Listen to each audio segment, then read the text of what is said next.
Hello guys, welcome to Python life YouTube channel. So ఈ వీడియోలో వచ్చేసి ఏఐ వల్ల టాప్ జాబ్స్ ఏవి డిసపియర్ అవబోతున్నాయి అనేది సో డీటెయిల్గా డిస్కషన్ చేద్దాం. సో ఎటువంటి జాబ్స్, అదేవిధంగా ఎటువంటి రోల్స్ అనేవి మనకి ఏఐ వల్ల ఇంపాక్ట్ క్రియేట్ అయిపోయి సో డిసపియర్ అయ్యే ఛాన్స్ ఏవైతే ఉన్నాయో సో అవన్నీ కూడా డీటెయిల్గా డిస్కషన్ చేద్దాం. సో ఇంట్రడక్షన్ చూసుకుంటే, AI is rapidly changing industries, automation is increasing. So మనం ఆల్రెడీ చూస్తూనే ఉన్నాం మా డైలీ లైఫ్లో. సో ఏఐ అనేది ర్యాపిడ్గా చేంజ్ అవుతుంది, అదేవిధంగా ర్యాపిడ్గా గ్రో అయిపోయి ఇంపాక్ట్ కూడా చూపిస్తుంది. అన్ని ఇండస్ట్రీస్లో కూడా ఏఐ ఇంపాక్ట్ అయితే చూపిస్తూనే ఉంది. సో ఆటోమేషన్ కూడా ఇంక్రీజ్ అయిపోయింది అనమాట. సో మనకి మాన్యువల్ వర్కర్స్ కానివచ్చు, రిపిటేటివ్ వర్క్స్, మాన్యువల్ వర్క్స్ ఏవైతే ఉన్నాయో సో వాటిని చాలా వరకు కూడా ఆటోమేట్ చేశారనమాట. సో ఏఐని యూజ్ చేసి ఆటోమేషన్తో రీప్లేస్ చేస్తూనే ఉన్నారు. Some jobs are at risk, need to understand the reality. So some jobs అనేవి మనకి రిస్క్ ఉన్నాయన్నమాట. లైక్ ఈ ఆటోమేషన్ వల్ల ఇంపాక్ట్ అయ్యే జాబ్స్ కానివచ్చు, ఏఐ వల్ల ఇంపాక్ట్ అయ్యే జాబ్స్ కొన్ని రిస్క్లో అయితే ఉన్నాయి. సో మన రియాలిటీ అయితే అండర్స్టాండ్ చేసుకునే అవసరం అయితే ఉంది. సో ఫస్ట్ జాబ్స్ వచ్చేసి డేటా ఎంట్రీ జాబ్స్ అనమాట. సో ఈ డేటా ఎంట్రీ జాబ్స్ ఖచ్చితంగా డిసపియర్ అయిపోయే ఛాన్స్ అయితే ఉంది కంప్లీట్గా. సో ఎందుకంటే ఈ డేటా ఎంట్రీ జాబ్స్ అనేవి వెరీ లో స్కిల్ జాబ్స్ కదా, లైక్ రిపిటేటివ్ టాస్క్ ఎక్కువ ఉంటుంది. సో రిపిటేటివ్ టాస్క్ కానీ మాన్యువల్ టాస్క్ కానీ సో ఇప్పుడు ఉన్న ఏఐతో టెక్నాలజీతో ఈజీగా ఆటోమేట్ చేయడం కానీ రీప్లేస్ చేయడం కానీ చేయొచ్చు. సో అప్పుడు ఏమవుతుందంటే ఇటువంటి జాబ్స్ ఏవైతే ఉన్నాయో లో స్కిల్ జాబ్స్ ఈజీగా మనకి డిసపియర్ అయిపోయే ఛాన్స్ అయితే ఉంటుందన్నమాట. So easily automated by AI లో skill work.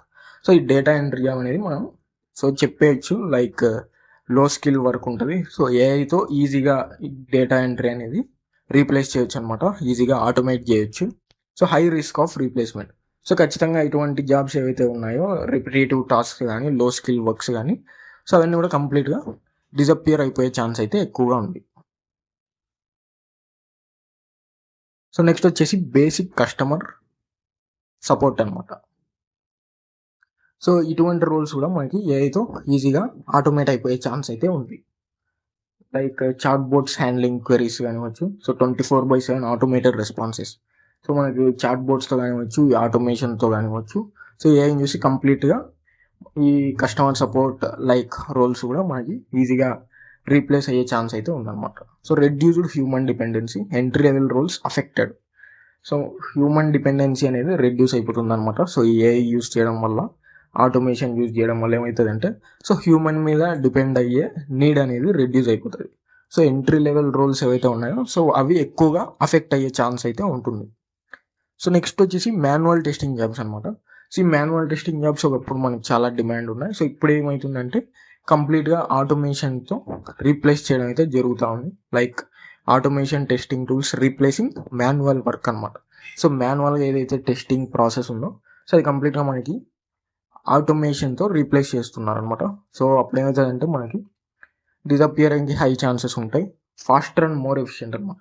So manual testing కంటే ఏఐ యూస్ చేసి ఆటోమేషన్ చేయడం వల్ల ఇంకా మనకి హై ఎఫిషియెంట్గా ఫాస్టర్గా రిజల్ట్ అయితే ఉంటుంది and less demand for manual testing. So ఇలా ఆటోమేషన్ రీప్లేస్ చేస్తుండడం వల్ల కంటిన్యూస్గా ఏమవుతుందంటే మాన్యువల్ టెస్టింగ్కి డిమాండ్ అనేది తగ్గిపోతూ వస్తుంది. So requires up skilling. So ఇటువంటి టెస్టింగ్ జాబ్స్కి ఏంటంటే అప్ స్కిల్లింగ్ అనేది ఖచ్చితంగా అవసరం. సో ఖచ్చితంగా ఆటోమేషన్ నేర్చుకొని సో అప్గ్రేడ్ అయిపోయి ఆటోమేషన్ సైడ్ అయితే మీ టెస్టింగ్ రోల్స్కి అప్లై చేస్తే ఇట్ విల్ బి బెటర్ అనమాట. So basic content writing. So basic content writers ఎవరైతే ఉన్నారో సో ఆ రోల్స్ కూడా మనం రిస్క్ జోన్లు అని చెప్పుకోవచ్చు. సో ఇటువంటి జాబ్స్ కూడా మనకి డిసపియర్ అయిపోయే హై ఛాన్సెస్ అయితే ఉన్నాయి. సో ఎందుకంటే ఏఐ టూల్స్ అనేవి మనకి ఈజీగా కంటెంట్ అనేది జనరేట్ చేస్తుంటాయి. లైక్ చాలా ఏఐస్ ఉన్నాయి, కంటెంట్ని ఈజీగా అయితే జనరేట్ చేయొచ్చు అనమాట ఏఐ టూల్స్ యూజ్ చేసి. అండ్ ఇంతకు ముందులో బేసిక్ కంటెంట్ రైటర్ చాలా టైం పట్టేది అనమాట. సో ఇప్పుడు ఏంటంటే జస్ట్ ఏఐ టూల్ యూజ్ చేసి వితిన్ సెకండ్స్లో మనం అయితే కంటెంట్ని జనరేట్ చేయొచ్చు అనమాట. ఫాస్టర్, అదేవిధంగా లో కాస్ట్లో అయిపోతుంది. So reduced need for basic writers. So ఖచ్చితంగా ఏఐ వచ్చిన తర్వాత సో అందరూ ఏం చేస్తారంటే కంటెంట్ రైటింగ్కి ఖచ్చితంగా ఏఐ టూల్స్తో, ఎందుకంటే ఫాస్టర్ అండ్ లోయర్ కాస్ట్లో అయిపోతుంది కాబట్టి సో ఖచ్చితంగా మనకి బేసిక్ రైటర్స్తో రాపించుకున్న కంటెంట్ రైటింగ్ అనేది సో ఏఐని యూజ్ చేసి కంటెంట్ అనేది జనరేట్ చేస్తూ ఉంటారు అన్నమాట. So creativity still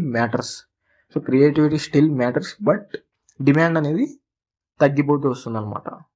so skills అనేవి అప్గ్రేడ్ చేసుకుంటే it will always better. So next వచ్చేసి బేసిక్ గ్రాఫిక్ డిజైనింగ్ అనమాట. సో ఈ బేసిక్ గ్రాఫిక్ డిజైన్ కూడా మనం ఏఐ యూజ్ చేసి చాలా వరకు అయితే రీప్లేస్ చేయొచ్చు. లైక్ ఏఐ డిజైన్ టూల్స్ ఉన్నాయి.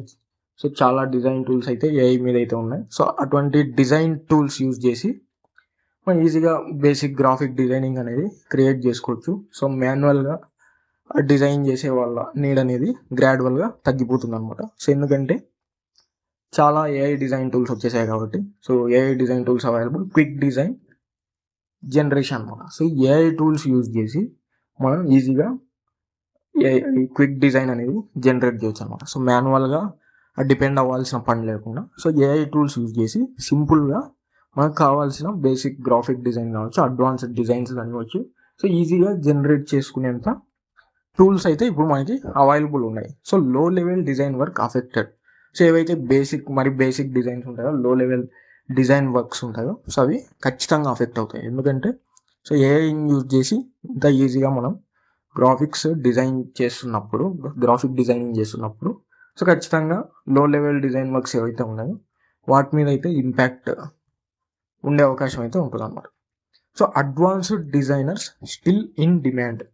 సో అడ్వాన్స్డ్ డిజైనర్స్ ఎవరైతే ఉన్నారో వాళ్ళకైతే ఆల్వేస్ డిమాండ్ ఉంటుంది. హై స్కిల్స్ మెయింటైన్ చేస్తూ సో కొత్త ఏఐ టూల్స్ కానివచ్చు, టెక్నాలజీస్కి అడాప్ట్ చేసుకుంటూ స్కిల్స్ మెయింటైన్ చేసే వారికి ఆల్వేస్ డిమాండ్ అయితే ఉంటుంది. సో అడ్వాన్స్డ్ డిజైనర్కి సో బేసిక్ లో స్కిల్ వర్క్స్ కానీ రిపిటేటివ్ టాస్క్స్ అలా చేసేవారికి ఏమవుతుంది అంటే సో వాళ్ళకి గ్రాడ్యువల్గా డిమాండ్ అనేది తగ్గిపోతూ వస్తుంది. సో ఆల్వేస్ స్కిల్స్ అనేవి అప్గ్రేడ్ చేసుకుంటూ ఉండాలి. Thank you.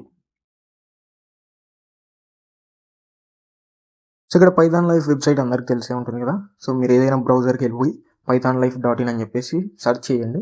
సో వాళ్ళ వెబ్సైట్ అయితే ఒకసారి విజిట్ చేస్తే సో మీకు ఇక్కడ స్క్రోల్ చేస్తే రికార్డెడ్ కోర్సెస్ ఇన్ తెలుగు అని చెప్పేసి కనపడుతుంది. సో ఇక్కడ full stack Python, Java programming, SQL, DevOps with AWS. So ఇవన్నీ కూడా తెలుగులో టీచింగ్ చేశారు. కంప్లీట్గా రికార్డెడ్ కోర్సెస్ అనమాట. సో ఇక్కడ డీటెయిల్స్ కూడా చూసుకోవచ్చు మీకు. సో ఇక్కడ full stack Python programming open చేస్తే ఇక్కడ కంప్లీట్గా టీచింగ్ లాంగ్వేజ్ వచ్చేసి తెలుగు ఉంటుంది. టెలిగ్రామ్ మోడ్ ఆఫ్ కంటెంట్ ఉంటుంది. కంటెంట్ వచ్చేసి 250+ అవర్స్ ఉంటుంది. అదేవిధంగా ఒకసారి పర్చేస్ చేస్తే మనకి లైఫ్ టైం యాక్సెస్ అయితే ఇస్తారు. సో ఫీజు కూడా 1,999, కొంచెం రీజనబుల్గానే ఉంది. సో కోర్స్ సిలబస్ కూడా చూసుకోవచ్చు. కంప్లీట్గా బేసిక్స్ నుంచి కూడా ఇంకా అడ్వాన్స్ వరకు అయితే తీసుకెళ్తారు. ప్రాజెక్ట్స్ చూసుకోవచ్చు.